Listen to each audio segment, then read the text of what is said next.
The crash was sudden, savage, and complete. In October 1929, Wall Street descended into pandemonium as fortunes disappeared overnight. What had been an unstoppable economic juggernaut disintegrated under the strain of speculation and boundless ambition. Banks failed, businesses closed, and millions lost their jobs, their homes, and their hope. The American dream had become a nightmare, but this was not just a question of money, it was an accounting. On the streets across the country, bread lines extended for blocks, shanty towns, Hoovervilles proliferated on city outskirts, and one-time thriving industries stood still. The country that had once come to equate progress now had before it an unthinkable question: would America be able to maintain its success? As desperation mounted, faith in the government began to wane. President Hoover urged patience, believing the market would correct itself, but patience didn't feed hungry families. America needed a solution: radical, immediate, and unshakable. Would the country find a way to rebuild? Or was this the moment it would disintegrate before it could ever find its footing as a superpower on the world stage? The Roaring Twenties were a time of breathtaking progress. Cities grew taller, industries expanded, and wealth seemed limitless. America, fresh out of World War I, was the world's largest economy. Mass production revolutionized industries, from automobiles to household appliances, and new technologies like radio and motion picture transformed entertainment. The country was booming, wages were rising, and consumer culture was in full flower. People bought shares in record quantities, thinking that the market could only go up. But under the glitter, fissures were developing. A great deal of this wealth was based on debt. Banks willingly extended loans, and investors bought stocks on margin. That is, they were using borrowed money, believing future profits would cover their debts. This pushed stock prices up, frequently unrelated to a company's true worth. Folks weren't making smart investments. They were speculating, swept up in a whirlwind of speculation. In the meantime, the gap between rich and poor grew. Industrialists and financiers grew wealthy, but farmers had to cope with falling farm prices. Laborers in older industries, such as textiles and coal mining, received little benefit from the boom. The economy looked healthy, but was perilously unbalanced. By the late 1920s, warning signs were visible. Production exceeded demand, and factories were filled with excess goods that they could not sell. Wages remained stagnant while corporate profits soared. Debt levels reached an all-time high as Americans used credit to keep up with their lifestyles. The market was heating up, but few were prepared to see the danger. Rather, the notion of perpetual prosperity blinded the country to the tempest brewing on the horizon. In October of 1929, the facade of limitless prosperity collapsed. Black Thursday was October 24th, the day panic started when stock prices tanked. Heavy borrowers who purchased stocks suddenly saw huge losses. Banks that had lent money gladly were swimming in bad loans. But worse things were yet to come. Black Tuesday, October 29th, was the day Wall Street began to disintegrate. The stock market crashed totally, erasing billions of dollars worth of wealth overnight. Investors jammed the brokerage houses, ready to sell before prices fell any further, but there were no buyers. The panic spread like wildfire, and decades of accumulated fortunes evaporated in hours. Even those who had thought beforehand that the economy could not be halted were left shattered. When the market collapsed, banks started to fail. Banks at the time were lightly regulated, and banks had been using customers' deposits to make investments in the stock market. When the stock market crashed, the investments became worthless. Savers rushed to the banks to withdraw their money, only to discover that their banks had already failed. Millions lost their lifetime savings overnight in the absence of government insurance. The effect soon resonated outside Wall Street. Companies, finding themselves unable to get loans, began closing down. Once prosperous factories remained idle. Jobs disappeared at an alarming rate as companies dismissed employees in droves. In 1933, almost a quarter of all Americans were jobless. Homeless camps and bread lines became familiar scenes, testifying to the bitter fate of the Great Depression. The American dream was now a nightmare. As the economy fell apart, the true price of the Great Depression was measured not just in dollars lost, but in suffering. Millions of Americans who believed that a better future lay ahead were left unemployed, homeless, and struggling to survive.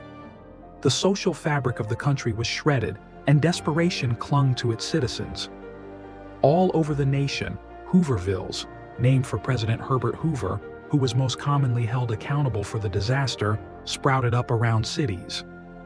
These shanty towns, constructed out of discarded pieces of wood, metal, and cardboard, became homes for those families that had lost all their possessions.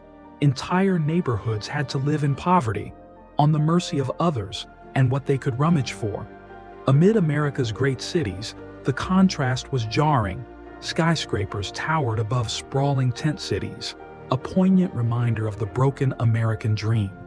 In rural communities, farmers had a crisis. Already reeling from collapsing crop prices, they were soon hit by a natural disaster that made survival almost impossible.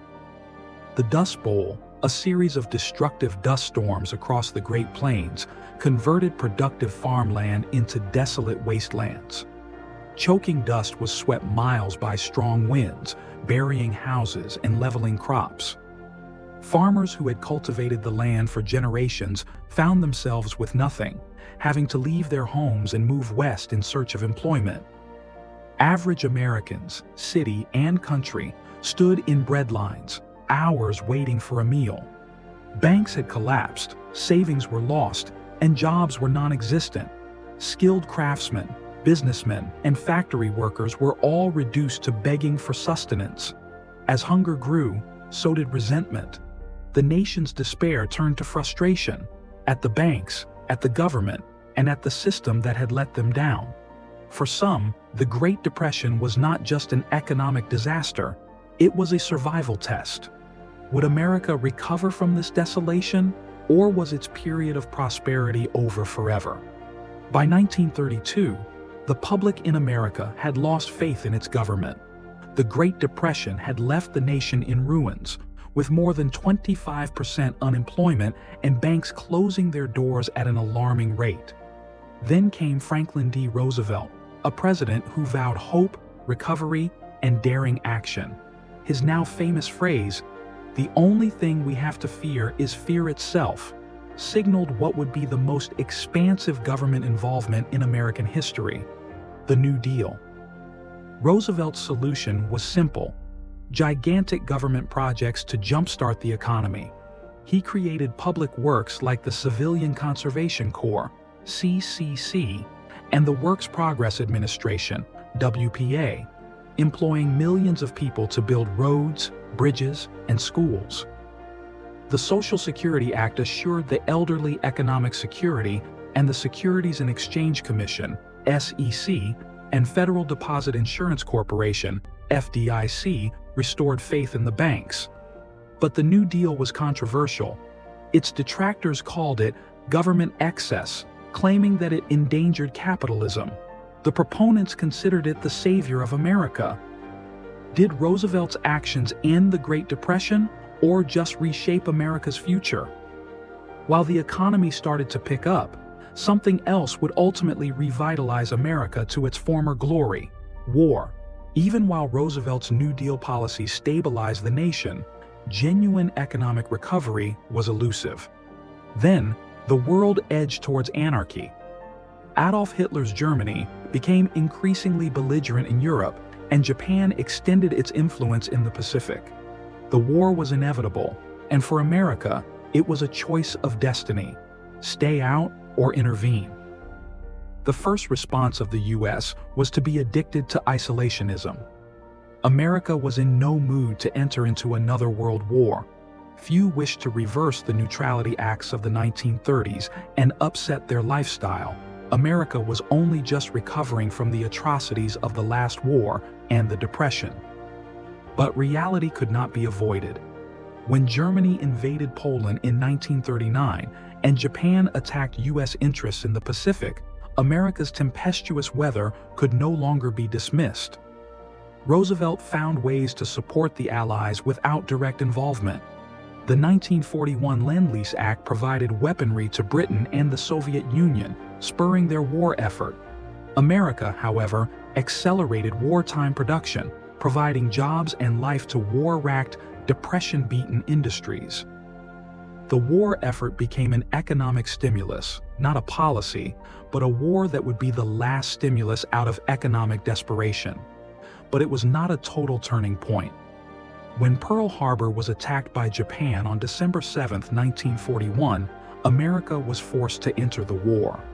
The Great Depression was over, but a new war had been ignited, which would determine the fate of the world. America had emerged from the Great Depression, but its fate was soon to be changed forever. When war broke out in Europe and the Pacific, the bombing of Pearl Harbor shattered any illusions of neutrality, launching the U.S. into a world war. But this war would not just be a war of survival, it would transform the nation's power. The war economy spawned an industrial revolution, making America an unbeatable military machine. And when the atomic bomb was dropped, the world saw the dawn of a new era. Was World War II America's true birth as a world superpower?